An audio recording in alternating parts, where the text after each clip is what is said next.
Welcome to another Rainmaker podcast. And today we got a dandy for you. We got Mr. Mike Hall on today, and he's going to be doing an amazing sales training, sharing his story on how he was able to protect over 6,000 families. So get a pen and a piece of paper because this Rainmaker is about to make it rain.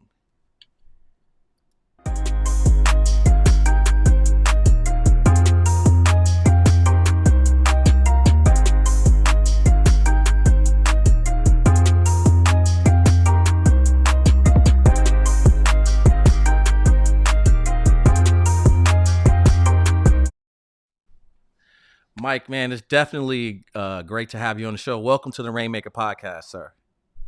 Man, thanks for having me, Arturo. Great seeing you last week, and man, it's just great being able to watch you and everything you're doing. So thank you for having me. Yeah, for sure. And it's funny because I think in the atrium, I saw you and I walked up to you and I felt like I knew you already. And I think that was the first time we had actually met or had a conversation. I just felt like I knew you. And that's just from following a lot of the things that I've been able to see online. So I'm personally excited to learn and to grow. So yeah, man, let's just hop right into it. So let's go back to the beginning. How did you even get into the insurance game in the first place? You know what, man? That is a funny question because growing up, I've always been an introvert. I've never done any sales. I've never wanted to do any sales. I'm the guy that when I would go to a party, I would be the one in the corner of the room, or if we're skiing, I'm the one at the bar kind of holding everything up. It really was out of a matter of necessity for me. I was a Baltimore City firefighter. I was also a Marine. I lost a bet in high school, joined the Marines. Always had the dream of becoming a firefighter. Went to Iraq in 2004. Came home in 2005. By 2009, I had some lung issues. Forced me to medically retire by 2010. I had just gotten involved in some network marketing. That really got me on the track to believe that I could change the way that if I changed the way I thought, I could change the way that I live. Never Mm. read cover to cover before that. And really, I had a guy approach me about selling insurance at one of our network marketing meetings. I was making about 60,000 a year as a fireman at the time after 10 years. And he told me, he said, Mike, I've got these guys who are making $100,000, $150,000 a year selling insurance. I think you could be really good. I had zero interest. I was terrified. I didn't want to sell anything. I especially didn't want to talk about death and dying. But what got me into it, Arturo, 6 months after that, there was a guy that I had a ton of respect for. He had the third largest real estate brokerage in Maryland. For some reason, he had taken a liking to me, and Hmm. he asked me to come take a look at it. And I still didn't have any interest, but I didn't want to disappoint him. So I thought, let me save face. I'm going to go show up and say thank you, but no thank you for my next thing. And I tell you, I got there and I saw this guy writing numbers on the board, and I thought, bro, like, why do you have to exaggerate? Ain't nobody making that kind of money working those hours. And I thought, okay, well, you're the broke jerk that doesn't have a plan. I mean, literally, my resume said I could break things and kill people. Like I was trained to work at McDonald's or a warehouse. I had nothing else going for me other than a dream and a desire. And I thought, well, let me go prove this guy wrong. Got my insurance license actually 12 years ago this month. So it was August of 11 when I got my insurance license. I was blessed enough to do about $30,000 in income part time the rest of the year. And I just dove right in head first full time in January of 12. Was blessed enough to do a multiple six-figure income and never looked back. Yeah, that's absolutely amazing. Yeah, and your story is kind of going through some journeys because I can kind of relate to some of those things because I wanted to be a firefighter myself and went through a lot of the training. I just didn't make the list, but God had a different plan for me, which was pretty cool. But again, thank you for your service. That's definitely one of the things that I want to recommend because a lot of the clients in our programs, that's the niche that we kind of service. So I noticed that when guys come and work with us in the Agent Accelerator program, not only are they proud of the work that they do with protecting families, but they just can hold their head up and they fight really hard to help our veterans. And they learn that a lot of times in this business, what we give back to our veterans and how we treat them is a shame. And so Just want to kind of salute you in that fashion, give you roses. So we definitely appreciate your service. Thank you, man. That's definitely that's someone that's on my heart too, or vets. And I'd like to, anytime I can, just kind of reach out and help them. And you're right. We could definitely do better as a country with how we take care of them. Thank you for that. Yeah. And so you said something that stood out to me was if you could change the way you think, you could change the way you live. And that really stood out to me because that's something that was a transition in 2015 for me to change my life. And my mentor says it doesn't take you that long to become successful. It takes you a long time to become the person that deserves the success that you can have. So what did you mean by if you change the way you think, you can change the way you live? I grew up in a very blue collar family. My father was a never graduated college. He was a pastor of a small church, always had a part time job or business. My grandfather worked for Chrysler for 30 some years. He also ended up becoming a small pastor of a church. Nobody really had any major success in my family. I just always grew up with the same thought process I think a lot of Americans did, that you go get a good education, go get a good job working for somebody, and you're going to have an okay life. I always thought that I'd always have a car payment, I'd always have a house payment. I thought that the finer things in life were only for the people that were born with it or it was handed down to them. And I've always dealt with self confidence issues myself. I've never saw myself the way that other people have saw me. And when I started in network marketing, that's when people started speaking life into me. Mike, if you want to be successful, you got to think like successful people. Well, how do you do that? Well, they put their thoughts down in books. So if you read it enough, you're going to be able to create that habit of starting to think like them. And when you think like them, you're going to make decisions like them. It's like we got Mark Zuckerberg, we got Elon Musk, we got all these billionaires. They've got the same hours in the day that we do, right? Everyone says, I wish I had more time. Well, when you learn how to better use your time and how to not just be busy, but be productive. So everything starts with the thought, right? The book Think and Grow Rich. It starts with an idea, but then you just got to take action on that idea. And you've got the thing that was probably the hardest for me to learn was that you've got to embrace failure because there's no such thing as success without failure. I think of someone like Abraham Lincoln, lost like 13 or 16 elections, had his girlfriend killed all Mm. before he ever even became president. Truett Cathy, right? Didn't start Chick-fil-A till his 60s. Ray Kroc didn't start McDonald's till his mid 50s. So it's never too late to start over. And it all starts with the thought. Yeah, and it's so true. And for us as adults, a lot of times, the thought, right? As we get older, we start thinking that we don't have time for the things. We put our dreams, right, and the things and the passions of our heart on the shelf, right, at the expense of whatever stories we tell ourselves, whether it's our kids or we're too old or we just need to we need to work and just focus on the life that we have now, and we stop dreaming. And when we start doing those things, it makes it really impossible for us to reinvent ourselves, right? And you can see that there's been a multiple transitions where you have had to make changes and reinvent yourself a couple times, but it starts in the mind, right? It starts with a thought. And I know the impactful year for me was 2015, where my mom, she almost died. She had a heart attack, then she had a stroke, and then in between that, she had to have a hysterectomy with ovarian cancer. And so at that point, I was like sobering, where I realized that life is so fragile. And at that moment, I'm like, if there's any moment for me to try to get my life together or to get focused, to get serious, to go all in, right? Thinking that I have all this time left, now is the time for me to reinvent myself and really just go hard. And once I changed the way I thought, it really changed my life. So thanks for sharing that. Well, I want to talk about success for a minute because the numbers that I'm hearing is, 6,000 families. Like that's absolutely insane.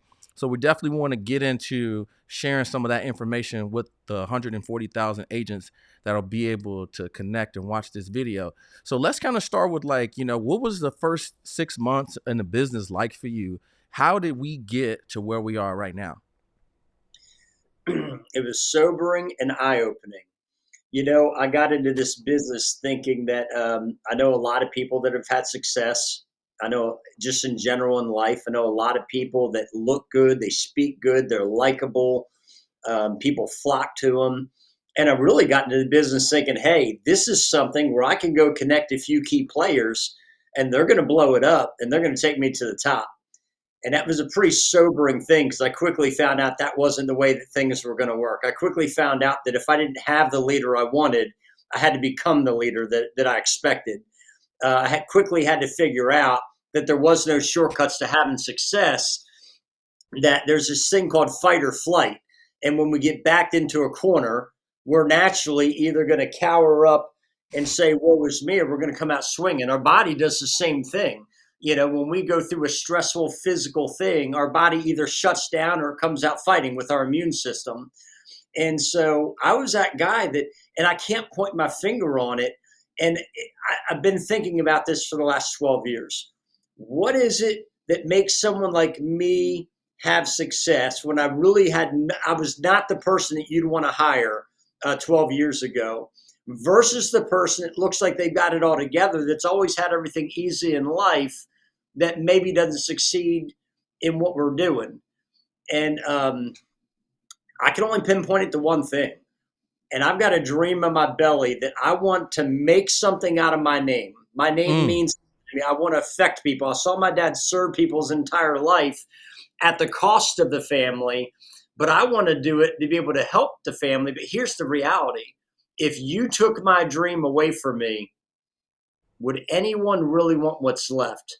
Because I wouldn't. I would be that miserable person where the lights are on, but nobody's home. mm, Like, do my wife and my kids, do they deserve what's left if I give up? I'd rather just fail knowing that I left it all on the field and I just wasn't good enough than always wondering what if I was willing to get uncomfortable and make one more dial? What if I was willing to go knock on one more door? What if I was willing mm. to pique the interest of one more person? And when I learned that I can only control two things, my actions and my attitude, and when I focus on that and I become the example that I wanted to have, that's you're going to attract who you are, not who you want. I had Yeah. to become the person I wanted to attract. Yeah. And again, yeah, the way you do one thing is the way you do everything. And so what people don't realize is like success, money, and all these things, it looks effortless a lot of times because it is, because you have to become a different person than who you are in order to get those things, right? The definition of insanity is doing the same thing over and over, expecting different results. He also said that a problem cannot be solved on the same level that it was created. So something has to change in order for you to get a different results. In the words of Jim Rohn, right? He says, in order for things to change, you got to change. And I think that a lot of times in this business, when agents are looking like, yeah, Mike's, doing great, protecting 6 families, that's cool. But like, how can I do that? And the first thing you have to be willing to do is you have to be willing to change. And a lot of times you do have the right coaching, but people don't realize that sometimes the best coaches are going to tell you things that are counterintuitive and the opposite of the things that you believe, and you got to trust them and you got to take the necessary steps. And then the second thing is you got to be willing to fail, like you said. You got to be willing to embrace failure in order to reach success. So let's talk through some of that. As a beginner agent, right, coming in, they're like, okay, I'm talking to people and I need to think about it, or I need to speak to my spouse or partner, and they're struggling with making sales, trying to provide some protection, let's just say mortgage protection. Let's talk about that specifically. So how are you able to crack the code, and what are some of your philosophies on how to be able to present and sell mortgage protection? When I first started out, I was at a company where we had a handful of older leads. I don't know, probably 2, 3, 4 years old, and I really got started out burning the phone up. And this phone was like 800 pounds when I picked it up. And I remember, I don't remember my first two appointments. I know I didn't sell them. I remember my third appointment. The guy answered the phone. He said he didn't have any interest. I got him to agree to let me drive an hour to him just so he could sign the back of the lead saying he wasn't interested. And I just kept moving forward. I kept trying to find a way to put one foot in front of the other, not knowing where it was going to take me. And I remember showing up at his house. It was a beautiful, brand new 3-story row house, a young Asian couple. And I don't know what I was expecting, but I knocked on the door. I was like, here's the paper to sign. And he's like, well, hey, you're here now. Why don't you come on in and tell us what you have? And my dad went to that appointment with me. And we sat there for over 3 hours in this home. The guy asked us every question that we could think of. And we walked out of there with two applications that we were going to make about $2,500 on. I'm thinking, I've never made that kind of money in a week in my life. And I just did it in 3 hours sitting in this person's house. So that gave me a little bit of belief that, okay, if I really focus on this, I might be able to figure out how to make it work. I think the biggest key is not trying to sell somebody anything. Mm. Nobody wants to be sold. And, that's one of my strengths, I think, because I've never sold anything and I'm not good at selling anything, but I am empathetic and I do love people. And that's shown to me. And I've been a firefighter, I've been a Marine, I've watched my dad take care of people. So one thing I know how to do is love on people. And I've always had grit. I mean, I was a fireman, I was a Marine, I was, I had all these things. And so I think when I just started connecting with people and focusing on the problem and not the solution, and not what it is, but what it's going to do for them, we're artists. The better we can paint a picture, I think that today we're in such a fast paced society. We got all the social media. Everyone expects instant success. Everyone looks at what's out there on social media thinking that's real life. And the fact of the matter is, people just want real people that Mm. care, that they trust, that they believe is out there for them and not for themselves. Mm. That's It's kind that's that's of that's so good, man.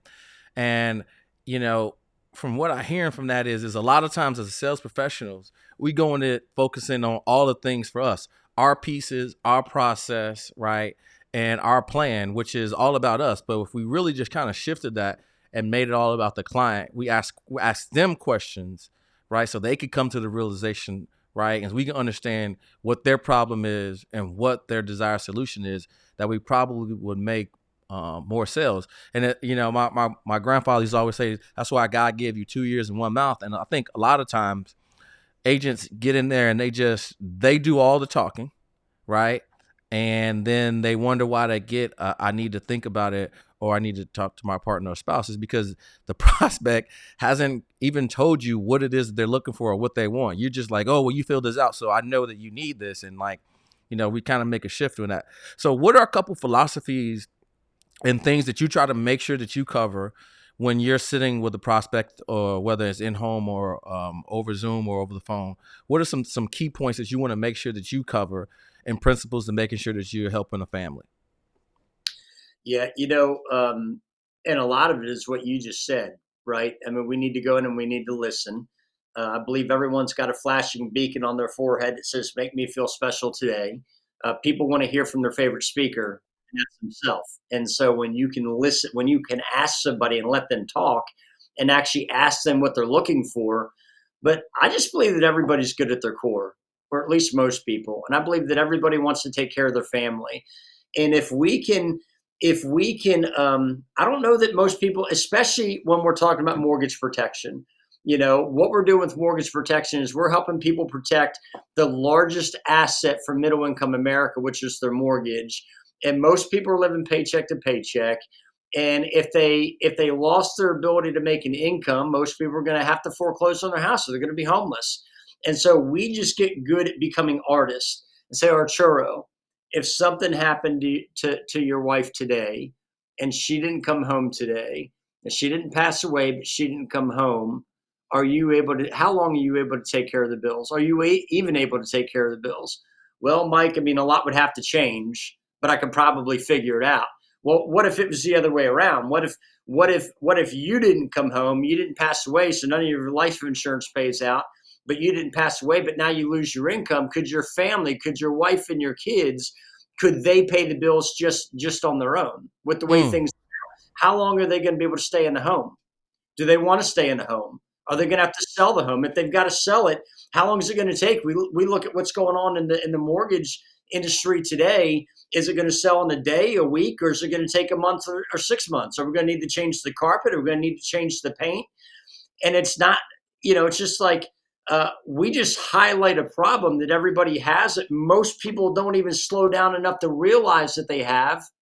And then we simply just try to help the people that want it. Yeah, that's amazing. So, um, let's talk about some more things in sales. How are you able to protect 6,000 families in a year? Like, what all goes into that? When people see you, they're like, okay, who's this guy on here giving high level information? Like, but you've done it. So, how are you able to do such an amazing feat like that? Well, I mean, I definitely didn't do it on my own. I did it with a team of people. And recruiting is one of those things, and I'm going to be talking on a summit on Friday about some recruiting. But recruiting is one of those weird things. First of all, the word to me is like a cuss word because the word recruit to me means to create interest. And it's very easy to create interest in the result that we produce. I don't care about whether or not you're interested. I care about whether or not you got the guts to pick yourself up. Like Mike Tyson says, everybody's got a plan until they get punched in the mouth, right? Right. You pick yourself up an eighth time if you've been knocked down seven. And so I think it all starts with us.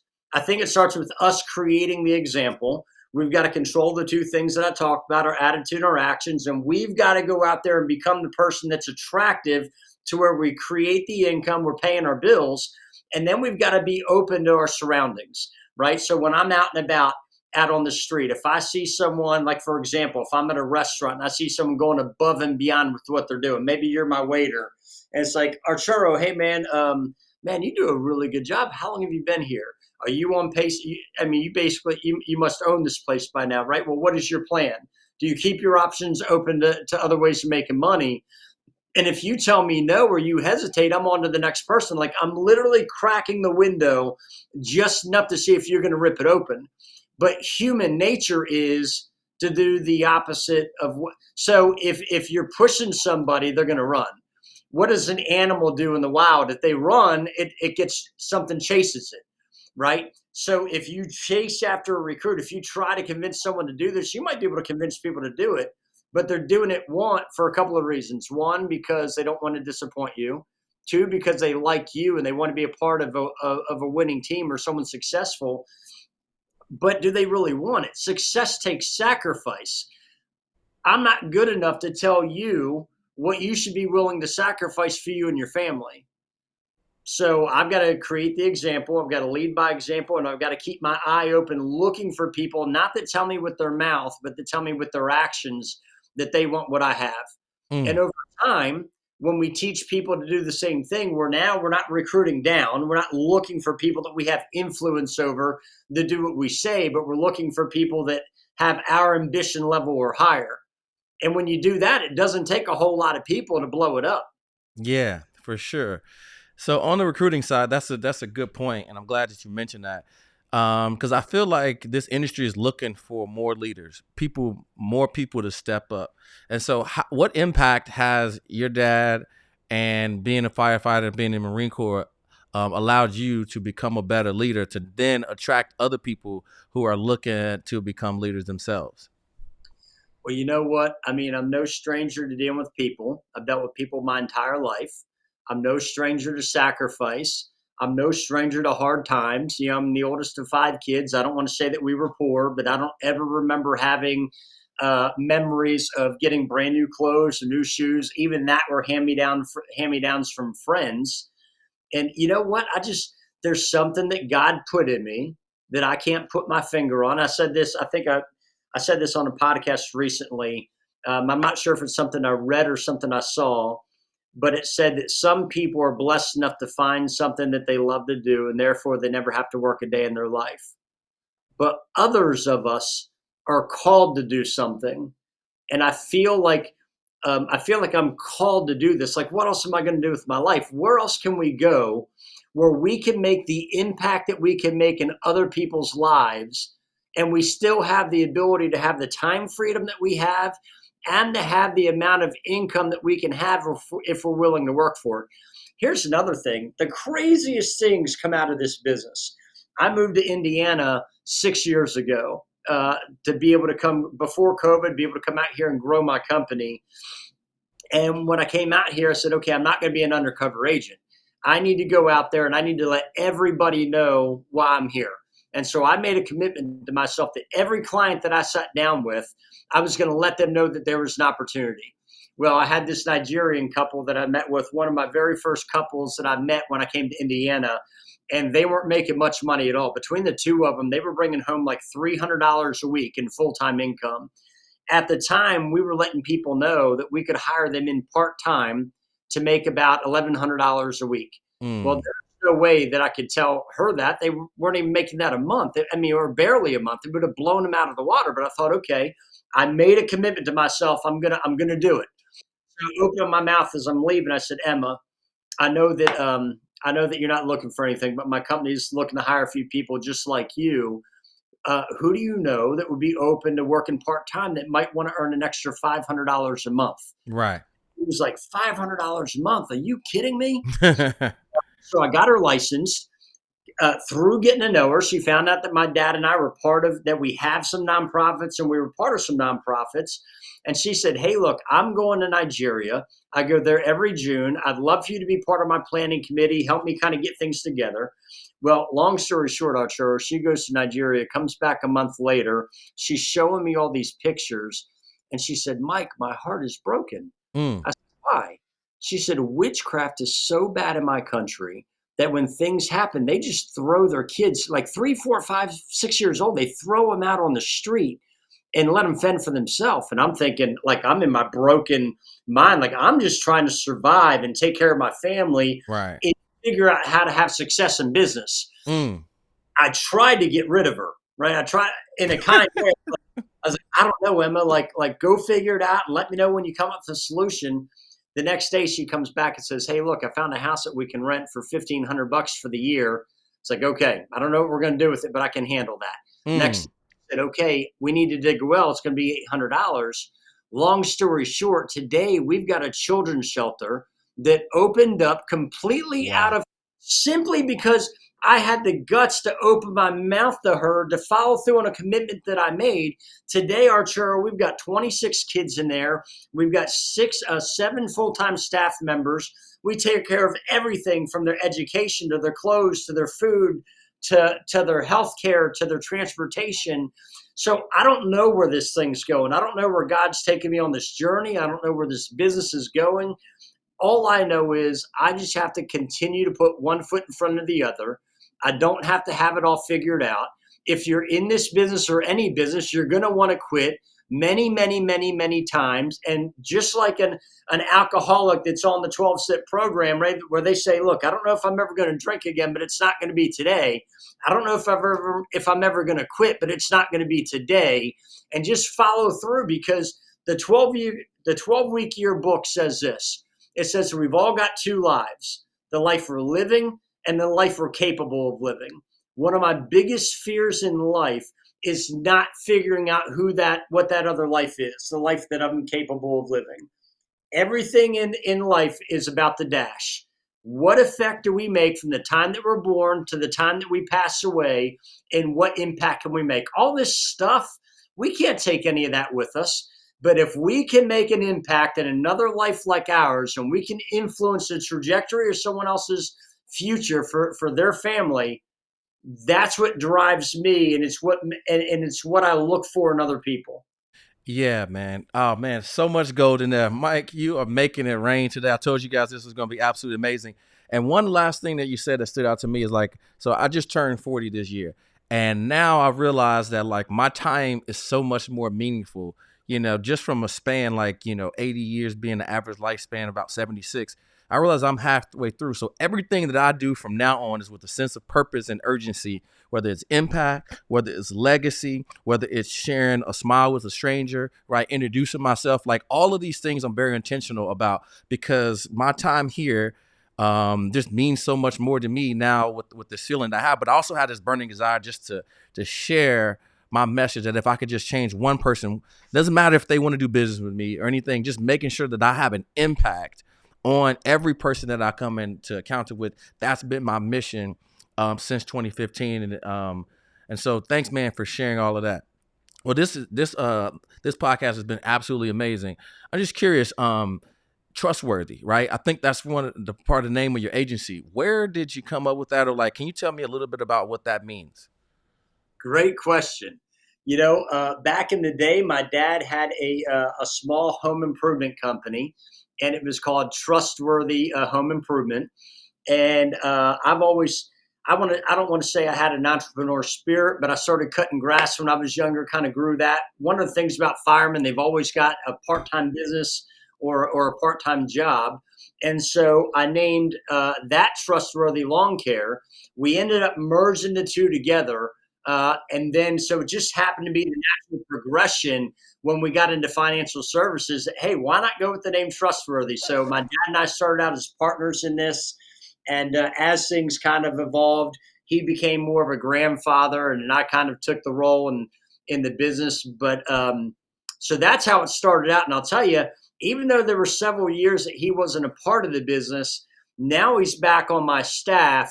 He's someone that I really have a ton of respect for, someone I look up to a lot. And he's really kind of guiding me and our staff on some of the next couple of moves. It's kind of neat how everything's come full circle, but he actually started that, came up with that name probably 30 years ago. Yeah, that's super cool. Well, yeah, man, thanks so much for sharing that.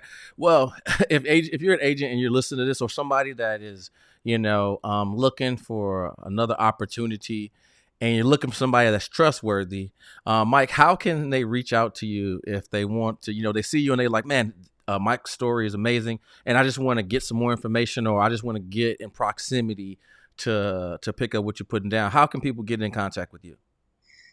You know what? I've got a website. It's getstarted.trustworthy.life. So getstarted.trustworthy.life. If you go there, there's a bunch of videos and information. There's a way that you can reach out to our team. And you can also follow me on Instagram, mahall 79, or on Facebook, but would love to connect with people. Awesome. Well, again, guys, this has been absolutely amazing. Mike, thank you so much for hopping on, man. I really appreciate it. Hey, let me just say this real quick, Arturo. Thank you so much for having me on. Thank you for reaching out. It was so incredible getting to meet you at 8% last week, and I feel this. I felt the same way when we connected. I felt like we had known each other, even though we've never even spoken, just by watching what you were doing. You're a difference maker. 140,000 followers, man, is incredible. And I just want to encourage you to keep fighting a good fight. It's people like you that help all of us elevate when we surround ourselves with each other. So appreciate you. Thank you so much for having me on. Yeah, man, thank you so much. And to end your point, again, we're all better together, right? And so collaboration is the new currency. And so we're inspired by the work that other people are doing, that if we can kind of just band together. So thank you guys so much for hopping on the next this Rainmaker podcast. And if you want to get connected with Mike, you can click the link in the description and you guys can reach out to him. We'll see you in the next video.